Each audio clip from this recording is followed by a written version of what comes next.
લે શીલા ભાભી આવો આવો, બપોરની રસોઈ થઈ ગઈ લાગે છે નહીં તમારે? એ હા, બપોરની રસોઈ તો થઈ ગઈ છે, પણ હું એટલા હાટું આવી છું કે હમણાં તમારા ભાઈની 2 ચડીઓ છે ને કેદીની મળતી નથી. મેં કીધું લાવ ને ઘોઘીબેનની ઘરે જઈને પૂછી આવું. આજે મારે ઉમે બપોરની રસોઈ વહેલી થઈ ગઈ છે, એ થોડોક ટાઈમ હતો ને કીધું લાવ પૂછી આવું. મારીને તમારી અગાસી બેની બાજુમાં છે ને પવનની કદાચ ઉડીને તમારી અગાસી ઉપર આવી ગઈ હોય. ના, મેં તો નથી જોઈ, અને હમણાં તો હું કપડાં લેવા મેળી ઉપર નથી જતી. કાલે જ તીતીભાઈ કપડાં લેવા ગયા હતા. તીતીભાઈ તમે અહીંયા ચડિયું જોઈ છે? શીલા ભાભી, કાણાવાળી ચડિયું હતી ઈ જ ને? હા, ઈ કાણાવાળી ચડિયું જ. તીતીબેન તમે જોઈ છે? હા, ઈ કાલ અમારા અગાસી ઉપર હતી, 2 કાણાવાળી ચડિયું. તમારી સાચી વાત, ઉડીને આવી હતી અને હું 2 નીચે લેવી. અને હેને મેં વાળમાં મહેંદી નાખી હતી ને કાલે, હતી એક સડી મેં હેને મારા માથે પહેરી હતી. ઓહો ટીટીભાઈ, તમારા તો ન હોય એવા ધંધા હોય ને. એ કાણાવાળી સડી માથે પહેરાય કે પ્લાસ્ટિકનું જબલું ઉપર પહેરાય? આવા નવા ધંધા હોય તમારા. તમે શીલા ભાભી એવા ને એવા રહ્યા કે કાણાવાળી ચડિયું મારા ભાઈને પહેરાવાય.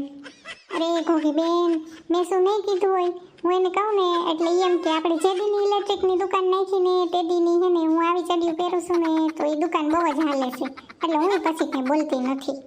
ભલે પહેરે કાણાવાળી ચડિયું, દુકાન હાલતી હોય તો. એ આલ્યો શીલા ભાભી, આ એક ચડી હે ને લેતા જાઓ, અને કાલે આ મહેંદીવાળી હે ને મેં ધોઈને ફૂંકવી છે, એ હું કાલે દઈ જઈશ હો તમને. એ સારું કર્યું, આ ચડિયું મળી ગઈ નથી, નકર હું તો વિચારતી હતી કે આવી તૂટેલી ચડિયું હું ક્યાં ગોતવા જઈશ. ઓહો, અહીંયા આજુબાજુમાં આવા જ નંગ ભર્યા છે, દસિયા હાટું થઈને ડમરી ચડાવે એવા છે બધાય. રિંકુબેન, તમને કહું છું, આ લોટ છે ને હાંડીએ ચડીને ન બંધાય. કાહે ને તમારે રસોડા સ્ટેન્ડ ઉપર બંધાય અને કાં નીચે બેસી જાઓ. અને જો આ લોટની કાથરોટ નીચે પડીને તો બધું લોટ થઈ જશે. અને એમાંય અધૂરામ પૂરું, જો કોઈ આજુબાજુવાળા આવી ગયા ને તો તમારી હે ને અક્કલ લઈ જશે. અને તે દિન જેમ હે ને કરછી સીધું પાણી ઠલવી ન દેતા, રીબડા જેવો ન કરી નાખતા લોટ, પેલા ધીરે ધીરે પાણી નાખજો. હા ભાભી, મને ખબર છે રસોડા સ્ટેન્ડ ઉપર લોટ બંધાય. આ તો હે ને તમારે 2 યારે વાતું થાય ને એટલે હું લોટ લઈને અહીંયા આવતી રહી. તમારે 2 યારે વાતું થાય અને લોટે બંધાય. હા, પણ મન તો મને ઘણું થાય છે કે તમને મદદ કરું, પણ મમ્મી કહીને ગયા છે ને કે એકલી રિંકુને જ રાંધવાનું છે, એટલે હવે અમારે મદદ કરવી હોય ને તોય ન થાય, કેમ કે મમ્મી દેખી જાય તો મારું ટીટીફાઈન 2નો વારો કાઢી નાખે. એટલે અમારે અહીં બેઠા બેઠા જોવું જ પડશે કે તમે શું કરો છો નહીં.